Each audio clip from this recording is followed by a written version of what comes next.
నమస్కారం. శాస్త్రం మర్మం కార్యక్రమానికి స్వాగతం.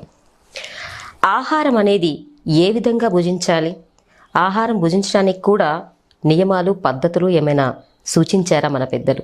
ఈ విషయాల గురించి మనందరికీ కూడా తెలియజేయడానికి మనతో ఉన్నారు ప్రముఖ ఆధ్యాత్మికవేత్త, ఆర్ష విద్యా తపస్వి, శ్రీ శృంగేరి మహాసంస్థాన ఉభయ తెలుగు రాష్ట్రాల సంచాలకులైనటువంటి బ్రహ్మశ్రీ పసర్లపాటి శ్రీనివాస బంగారయ్య శర్మ గారు.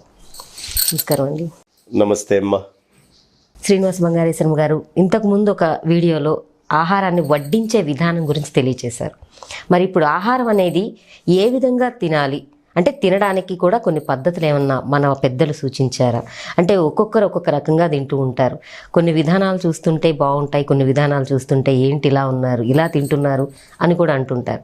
మరి ఈ పద్ధతుల గురించి మీ మాటలో తెలియజేస్తారా? ఆహారం తినటానికి ఎవరి ఆచారాలు, ఎవరి అలవాట్లు వాళ్ళవి. ఏ అలవాట్లు ఉన్న వాళ్ళని అలాగే మనం గౌరవించాలి. ఏ ఆచారాలు ఉన్నటువంటి వాళ్ళు అదే పద్ధతి కొనసాగించాలి. దీంట్లో మార్పు ఏమీ లేదు. కానీ ఋషి హృదయం ఎలా ఉంటుంది ఇది మనం తెలుసుకోవాల్సింది. ఇప్పుడు అన్నం తినేటప్పుడు సుఖేన మౌనేన భోక్తవ్యం స్వస్థమానసై, సుఖంగా కూర్చోవాలి, మౌనంగా ఉండాలి. అన్నం తినేటప్పుడు మాట్లాడకూడదండి. స్వచ్ఛమైన మనస్సుతో ఉండాలి. అంటే టీవీ పెట్టేసుకొని హడావుడిగా చూస్తూ ఎవరేదో అంటుంటే టెన్షన్ పడుతూ వేరే వేరే అనవసరమైనటువంటి చెత్త విషయాలు మాట్లాడుతూ భోంచేయకండి. సుఖేన మౌనేన భోక్తవ్యం స్వస్థ మానసే. ఎలా పడితే అలా తిరుగుతూ ఆదరాబాదరాగా తినకూడదు. ఓ దగ్గర వేసుకోవాలి. స్టూల్ వేసుకొని డైనింగ్ టేబుల్ మీద కూర్చున్న దానికంటే కింద కూర్చొని తిన్నది చాలా శ్రేష్టం. అంటే బఫే సిస్టమ్ అనేది ఇక బఫే తర్వాత అది నేను చెప్తాను, డైనింగ్ టేబులే, ఇంకా బఫే దాకా రాలేదు. ఈ కింద కూర్చొని తినడం ఉందే, దీనివల్ల ఏమవుతుంది, కాళ్ళు రెండు ఇట్లా మడత పెడతాం. అవునండి. ఈ మడత పెట్టినప్పుడు మనకి ప్రాణ అపాన వ్యాన ఉదాన సమానాలు అని 5 రకాల వాయువులు చెప్పుకున్నాగా ఆయుర్వేదంలో. ముక్కులో నుంచి 12 అంగుళాలు కిందకి గాలి దిగుతుంది. దీన్ని ఉచ్ఛ్వాస, ఉత్తమమైన శ్వాస అన్నారు. ఇక్కడి నుంచి బయటికి గాలి వస్తుంది, అది నిశ్వాస, నిస్సత్తుతో కూడినటువంటి పులుసు గాలి. ఇది అందరికీ తెలుసు. ఏమో కార్బన్ డైఆక్సైడ్ బయటకు వస్తుంది. ఇక కింద మనకి అపాన వాయువు అంటారు. భూమి ఆకర్షణ శక్తికి ఏ ఏ వాయువులు కిందకి దిగుతాయో దాన్ని అపాన వాయువు, అధోగమన వాయోరితి అపాన. ఇప్పుడు మనం ఎప్పుడైతే ఇట్లా బాస్పెట్లు వేసుకొని కూర్చున్నామో ఈ వాయువు అనేటటువంటిది మొత్తము హోల్డ్ అయ్యి గుండెకి మన తొడకి సంబంధం ఉంటుందమ్మా. గుండెకి మన తొడకి చాలా సంబంధం ఉంటుంది. ఎంత సంబంధం ఉంటుందయ్యా అంటే, యాంజియోగ్రామ్ చేయాలనుకో అమ్మా, ఇక్కడి నుంచి ఇక్కడికి పెద్ద మజిల్ ఉంది మనకి. యాంజియోగ్రామ్ అందులో నుంచే తీసుకొని వెళ్ళి టెస్ట్ చేస్తారు. ఓకే. ఈ మడతని ఇలా వేసుకొని తిన్నటువంటి అన్నం తొందరగా పచ్యం అవుతుంది, అరుగుదల అనేది ఉంటుంది, చాలా ఎక్కువగా ఉంటుంది. ఎందుకు, అక్కడ అపాన వాయువు యాక్టివేట్ అవుతుంది. ఇది ఆయుర్వేద శాస్త్రం ప్రకారం. నేను చెప్తున్న ప్రతి పాయింట్ ఋషి దర్శించి మనకి ఇచ్చినటువంటిది. కాబట్టి కింద బాస్పెట్లు వేసుకొని అన్నం తినేటటువంటి వాడికి చాలా విశేషమైనటువంటి శక్తి ఎక్కువ ఉంటుంది. ఇంకో చిన్న సందేహం అండి, అంటే నేల మీద నేరుగా కూర్చోవచ్చా లేదంటే చాప లాంటిది వేసుకోవాలి? ఏదైనా ఆసనం వేసుకొని కూర్చోవడం ఉత్తమం. ఆసనం లేకుండా భూమి మీద కూర్చోకూడదు అని కూడా పెద్దవాళ్ళు చెప్తారు. కాబట్టి ఆసనం, ఏ చెక్కపీటో లేకపోతే ఓ దర్భాసనమో లేకపోతే ఇంకొక చిత్రాసనమో ఏదో ఒకటి వేసుకొనే కూర్చోవాలి. కూర్చున్న తర్వాత ఈ కాళ్ళు రెండిట్లా మడిచాం కదా. ఇప్పుడు మనకి కృష్ణుడు ఏం చెప్పాడు, అహం వైశ్వానరో భూత్వా ప్రాణినా దేహమాశ్రితః ప్రాణాపాన సమాయుక్తం పచామ్యన్నం చతుర్విధం. ఇది కదా చెప్పింది.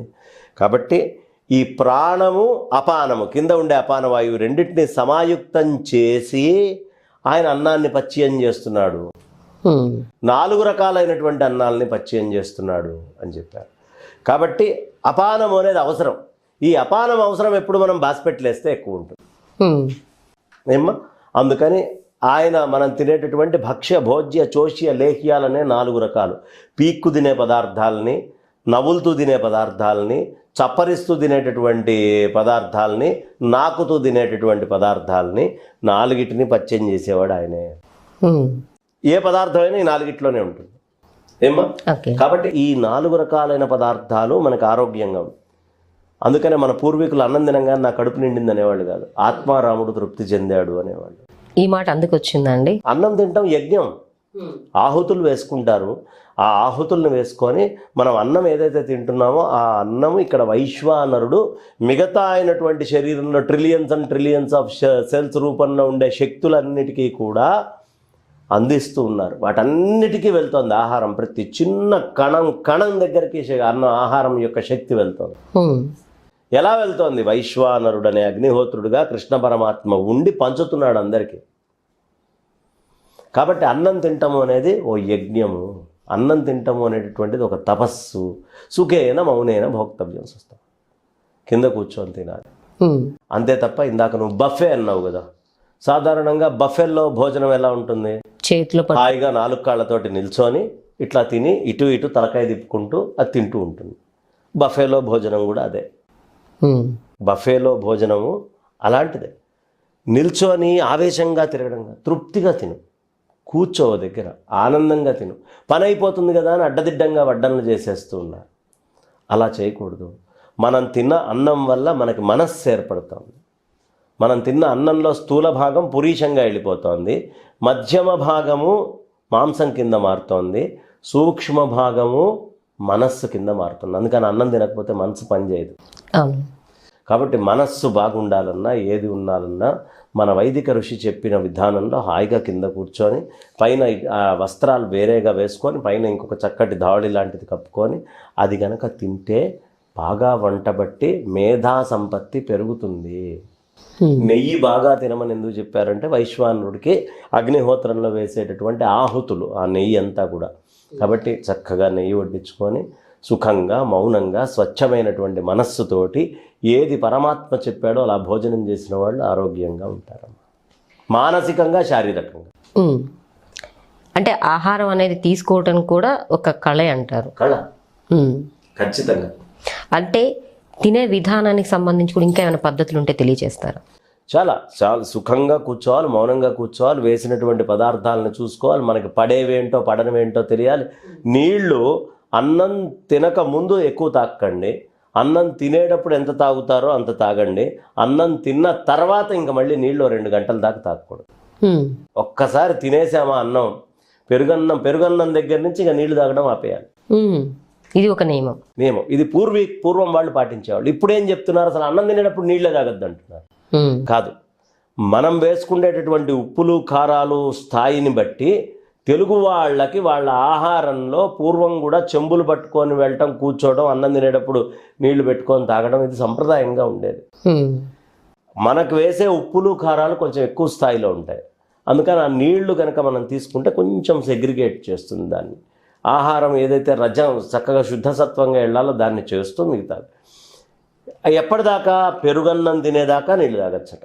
ఒక్కసారి పెరుగన్నం తిన్నామా అంతే, ఇంకా మళ్ళీ 1 గంట 2 గంటల దాకా నీళ్లు తాగకూడదు. ఆ తర్వాత ఓన్లీ అవపోసన పడితే పడతారు పెద్దవాళ్ళు, పూర్వం వాళ్ళు.